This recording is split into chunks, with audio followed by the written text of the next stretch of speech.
This is Josh Knopwood, taking part in Unit 5, Injury in Sport, Task 4, Rules, Regulation, Legislations.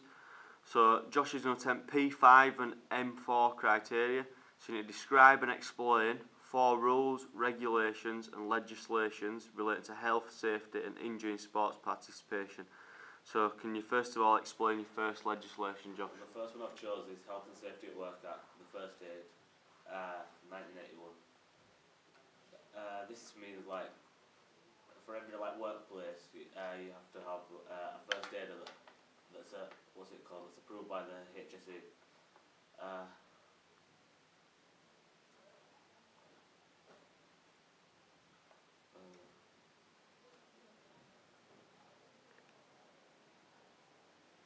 This was brought into place to make injuries better at work and stuff. So if injuries do occur, you can sort them out at work, like minor injuries.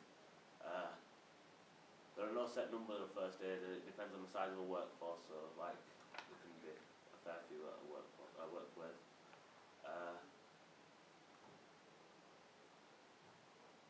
There also has to be somebody else. There always has to be somebody else because you know sometimes the first aider might not be there. So there's got to be always somebody there. So there's always got to be a first aid on site, right? Yeah. And an example. So if you can think of an example how that might link to sport, that act.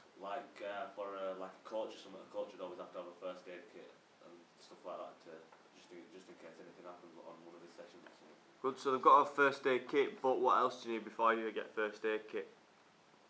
You need the qualification to get to be a first aider first. Good. And do you know how long the qualification lasts for?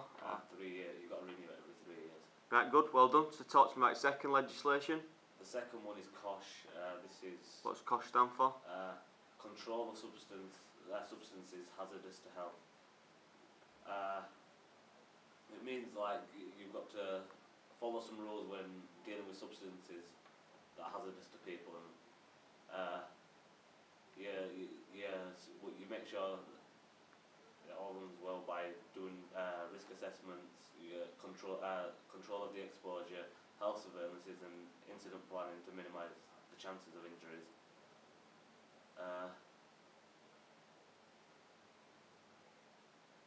If an employee fails to do this or an employer fails to do this, it's a serious offence that can be taken to court.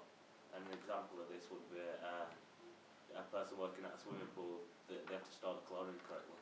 So store it correctly, what about in terms of putting it in pool, things like that? What do they need to be? They need to be qualified to know what to do with it. Good. And then what's it? You said that you've just said about locking it away. Why is that important that you lock it away? Because it's a substance that's hazardous to health, and you can't just leave it out because it could get people in trouble.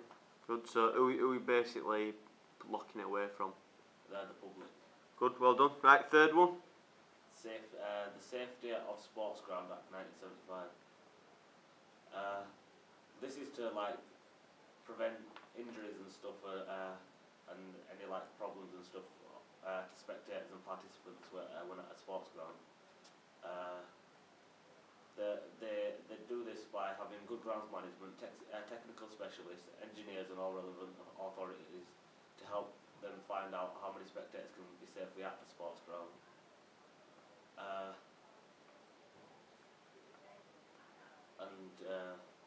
An example of this would be having at a sports centre or something. You've got to have adequate fire extinguishers and fire exits to be able to get all the people out safely. Excellent, yeah. And the final one? The Children's Act.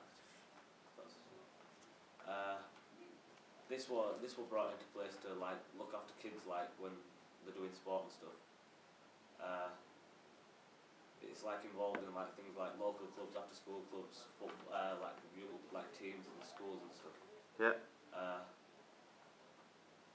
This is so that every child is safe when doing sport by staying healthy, staying safe, enjoying and achieving through learning, making a positive contribution to society, and finally achieving social well-being. Good, yeah.